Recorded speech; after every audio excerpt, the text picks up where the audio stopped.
Negro Tales. Caleb. Patsy and Benjamin, her husband, were talking about their first and second weddings, and of Caleb, their son. They were also thinking of Rahab, Caleb's teacher. "We have been blessed in the number of our weddings," said she. "Yes, but cursed in Caleb," he replied. "Our last wedding as free people was not equal to the first as slaves." "That was because Caleb came in between." How many ex-slaves have considered the significance of these second weddings? How many fathers and mothers have been cursed by only sons? Caleb entered the room as his father uttered these words and struck him violently over the heart. The old man straightened up, gasped spasmodically, clutched at his breast wildly, and then fell heavily to the floor. Caleb, with a parting sneer, left the room, while Patsy ran to the aid of her husband. She turned him on his back, opened his shirt at the neck, but her efforts were of no avail. Benjamin was dead. Patsy did not report Caleb for the murder of his father, but went on thinking her own theology and asking Rahab to explain. "A $30 coffin? No, no, undertaker. A $5 robe? No, no, undertaker. 4 carriages? No, no, undertaker. Think you the living have no rights? Cold, rigid dignity will suffice the dead, but the living must have money. He was my father, and I am his heir. Therefore, speedy forgetfulness for the one and luxury for the other. $500 are upon his life. As 450 slip through my fingers, I'll remember I owe him something for dying a pauper. $20 will keep Patsy chewing starch, and you, undertaker, may have the rest and the thanks of science for your services. Why gaze upon the dead? Think you how you can make it 20? At 20? At 20, you say? Cigars, cigars, $10 for cigars. You can't? Out, out, out. Offend not the living by pitying the dead." Caleb thus addressed the undertaker while gazing upon the dead body of his father. As the undertaker left the room, Patsy hobbled in upon her crutches, sat close to the corpse, and sobbed aloud. "Why those tears, old woman?" asked Caleb. "Where is your heart, Caleb, my boy?" "In the $20 you hold in your hand. Disgrace and disgrace and ever disgrace. The old man was a boaster in life and a pauper in death. Now you would spend for starch what I should spend for cigars. No more disgrace for the family, old woman. Eschew starch, bless your son, and hie you to the wash-tub." He took the money and arranged it in the shape of a cigar. Patsy looked lovingly at Caleb and considered Rahab's offer to preach Benjamin's funeral sermon. On the day of Benjamin's funeral, Rahab was present. Patsy gave him a chair close to the coffin. The people were so seated that egress was impossible. Leaning upon her crutches and gazing straight into Rahab's face, Patsy gave out, and the people sang, "A charge to keep I have, a God to glorify." Rahab looked at the corpse, and, seeing a sermon in the cold, rigid form, turned and looked at Patsy. "Beware of the immediate future," said she. Rahab trembled, stammered something, and looked at the ceiling. Patsy brought her crutch in close proximity to his head. Said she, keeping her crutch in motion and her eye in Rahab's, "Words of the dead to the dead avail little. Were it not for your presence, there would be no funeral sermon. The man in the coffin is not dead, but sleeping. Why should we disturb his slumbers? You have just life enough to hear your doom. Why should we not pronounce it?" Rahab started to rise. Patsy moved her crutch. and the people sang, "That awful day will surely come." Rahab dropped back into his seat and looked wildly around the room. Patsy laid her hand gently upon his shoulder and said, "Rahab, Benjamin's blood is in part upon your hands. Caleb believed you when you said that God would curse him. After seeing your crimes, he believed that God had cursed both. To be cursed, he thinks, gives the right to curse. Rahab, the master is waiting and calling." "He is waiting," said Rahab, "but not to bless." The people sang, "While the lamp holds out to burn, the vilest sinner may return." Rahab raised himself up with difficulty and pitched forward upon the floor. "Rahab, what do you see?" asked Patsy. "I see Caleb's undoing between me and the New Jerusalem. Fool was I. I won his confidence and led him to believe false doctrine. God pardon Caleb. I sinned in his sight and laughed at his virtue. Damn not Caleb, O God, but me." Rahab ceased to speak and was carried out. His last words were, "Damn not Caleb, O God, but me."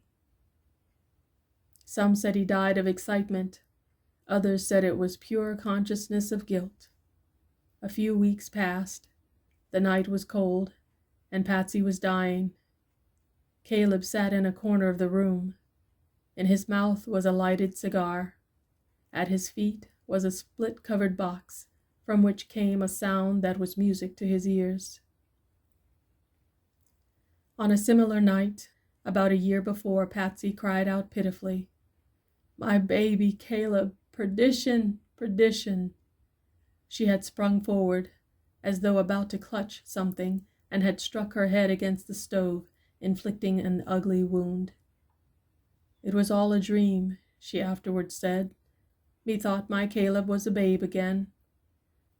I pressed him to my heart and crooned one of those nonsensical baby ditties, so old, yet so sweet to a mother's heart. When he said, "Dad, Dad," I held him up and kissed his chin, mouth, nose, eyes, and forehead. I looked 5 years ahead and saw him clinging to my dress while I gathered roses for his brow. I looked 10 years ahead and saw him among his schoolmates, contending for the mastery in sports and studies. Again I looked and saw him a man of 30, I bent and gray, leaning upon his arm, receiving the confidence of the wise, the respect of the just. Time, the robber, would steal my angel. I held him up and kissed his hands and feet over and over. I fell asleep. When I awoke, my baby was lying upon the floor. Thinking it was hurt, I screamed. My baby! Straightway it turned into Caleb, the man, and I called, "My Caleb!" A flame of fire sprang up and began to circle him round. Then it was I cried, "Perdition! Perdition!" and sprang to help him. This ugly wound on my head will be my death. But Caleb! Caleb! The night was cold and Patsy was dying. Caleb sat in a corner of the room. In one hand was the stump of a cigar, in the other was a chicken, still making the sound that was music to his ears. When Patsy's groans disturbed him, he moved the empty box with his feet. "Old woman," said he, "I have stolen a chicken. Will you be my guest?" "Caleb," groaned Patsy, "you should not steal." His answer was, "Old woman, you should not meddle." "Caleb, have you seen my chicken?" asked a voice without. "Would you disgrace your mother in death?" asked Patsy with great effort. "Would you starve me in life?" was Caleb's reply. "My chicken! My chicken!" roared the voice without. "It is fat and tender," chuckled Caleb. Patsy's last words on earth were, "May the Lord forgive my Caleb." Caleb fell asleep and left his mother to die alone. Her death struggle covered several hours. She raised herself upon her pillow so that her last glance might rest upon Caleb. His loud snoring was music to her dying ears. She clapped her hands feebly to awaken him, but he snored the more, and mumbling something about chicken. The end came with a little choking in the throat and a slight movement of the head to the left. As Patsy lay cold in death, Caleb had a pleasant dream. He dreamt that she was well and at the washtub. He thought he held in his hand money she had drawn in advance for him. When he awoke the next morning and found it was but a dream, he lighted the stump of a cigar, and between puffs mumbled something about starch-eating mothers and dignified sons. When a neighbor called to see what Patsy would have for breakfast, he said, "Ask the old woman." "She is dead," cried the neighbor. "Then bury her," said he. The next day, Noah, the father of Malvini, the gravedigger for the poor, said, "Malvini, my child, I go to dig poor Patsy's grave." "Poor Caleb," said Malvini, and covered her face with her apron. Noah's hand fell to his side, leaving the spade dangling about his neck. "Malvini," he shouted fiercely. "Father," she answered soberly. "Why your thought of Caleb? Why your interest in Patsy? She is dead, child." "So is Caleb, father." Malvini dropped her apron and began to toy with the spade. "Dear father, you are kind to the neighbors." "Dear child, you are making your own perdition." "Where go you, father?" "I go to bury Patsy in Potter's Field." "I go to bury Caleb in my affections, that he may be resurrected a man." Noah kissed his daughter 3 times. "The first," said he, "is for your mother, who was a wise woman." "In marrying you, father? I never heard her say so in her curtain lectures. Why didn't you say she was a brave woman?" "Don't be frivolous, child." "Cling to facts, father. Remember, you will soon be on the brink of the grave." "The second is for your innocence," he said, kissing her again. The third is for what, father? Say it's to encourage Caleb in his wooing. Say it, father." "'Tis my dying kiss, my curse. Go! When he drags you to want and death, you will see how foolish you have been." "When I lift him to honor and life, the world will see how wise and heroic I have been. That extra kiss, father?" Noah looked puzzled. "I see it now, father. That's to commend my heroism. You would say so in words, but you are a bit too human at present. Poor Patsy is to be buried in a pauper's grave. Poor Caleb in my affections. Your task is noble. No parting word for me? None? I go not alone." "You go not alone, for the fires of tribulation go with you," said Noah as he shouldered his spade. As Noah crossed the bridge leading to the Potter's Field, he met Caleb. "Hello, old graybeard." This was Caleb's salutation. "I jilted the cobbler's Mary for your Malvini. A mess of perdition she is. You have the honor of burying my mother. I would have the pleasure of marrying your daughter. 'Tis a fair exchange. Speak the word. The magistrate is waiting for his fee. You won't? Your beard is a foot long. I go to dig your mother's grave. I detain you to pleasure my mother's son. She must be buried. I must be married. Oh, oh, oh! Speak the word. My beard is being wasted. Speak the word, or I'll pull out another handful." Yes, stammered Noah. Caleb stroked what beard was left, evened it up with his penknife, and said, "Go. You are adorned for your task." What Noah felt and thought while digging Patsy's grave would make a serious instructive volume. A like record of Caleb and Malvini as they stood before the magistrate would show the brute in man, the folly in woman. So long as woman is sure she has mastered man, so long is man sure to degrade woman. 'Tis the equation of the fall. The rib that gave woman life ever waits to give her temptation and death.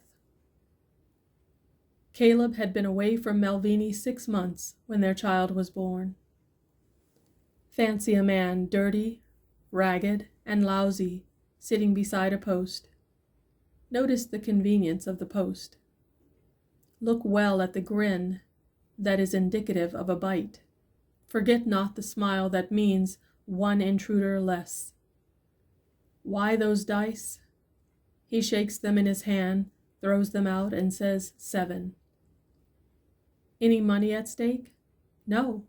Any fellow players? No. See the point? Look closely. When he grins, he shakes the dice. Know you what that means? There is a bite. When he smiles, he throws out the dice and says 7. Understand that? The post and a movement of his back have done the work, and there is 1 intruder less. He is actually gambling with the lice on his back.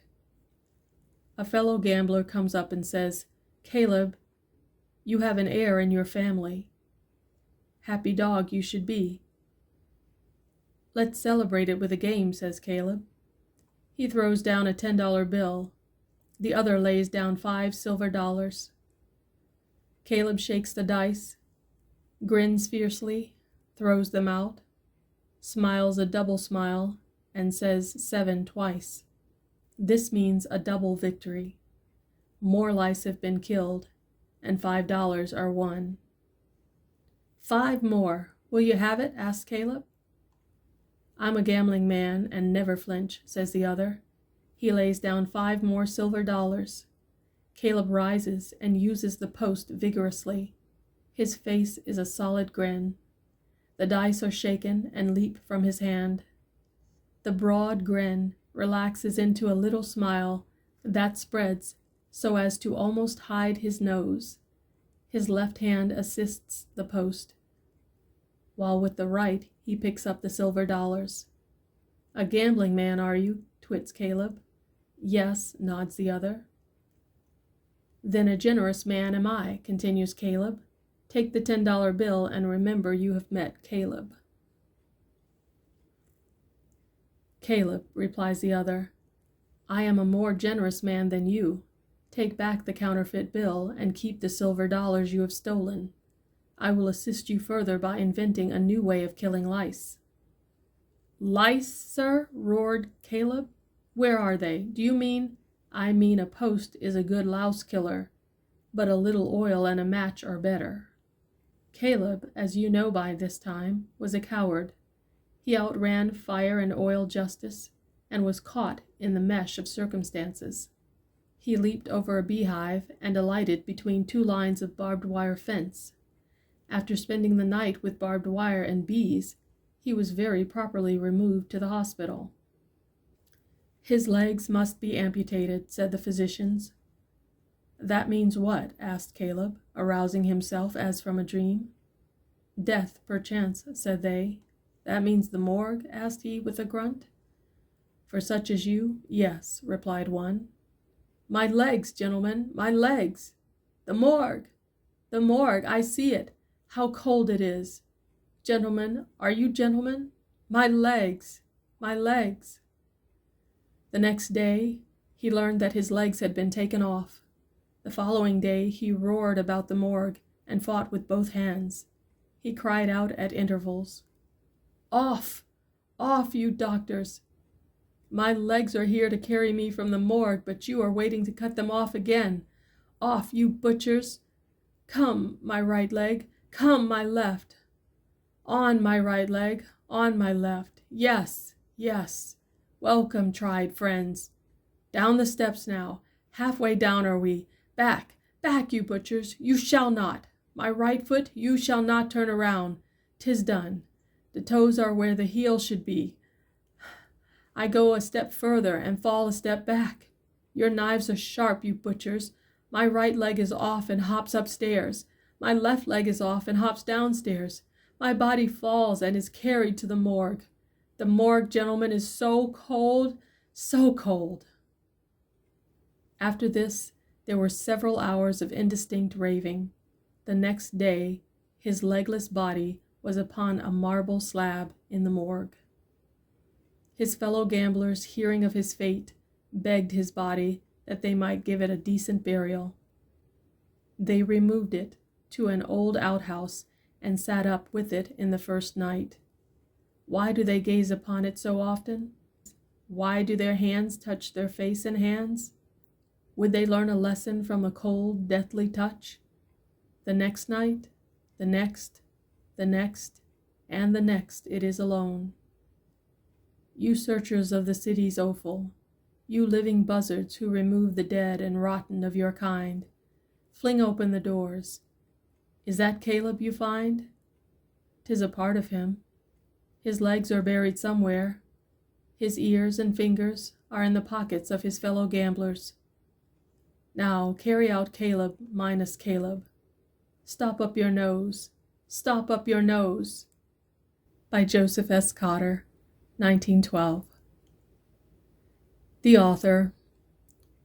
The author is one of a race that has given scarcely anything of literature to the world.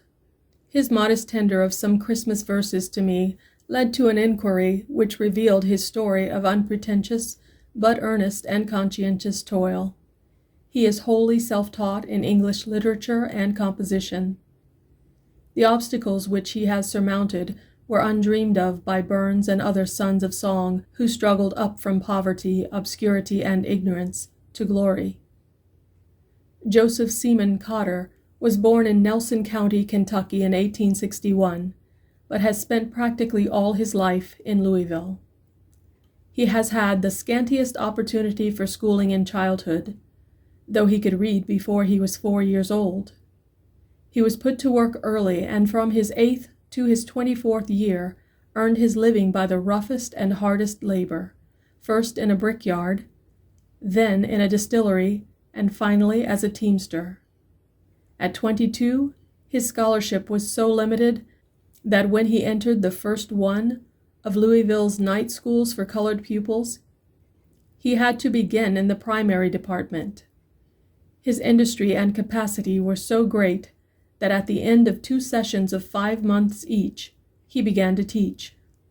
He has persevered in his calling, educating himself while at work, and is now principal of the 10th Ward Colored School at 13th and Green Streets. The man whose advice and encouragement at the beginning chiefly enabled him to accomplish this was Professor W.T. Peyton, a well-known colored educator of this city, whom he regards as his greatest benefactor, Thomas G. Watkins, financial editor, Louisville Courier-Journal.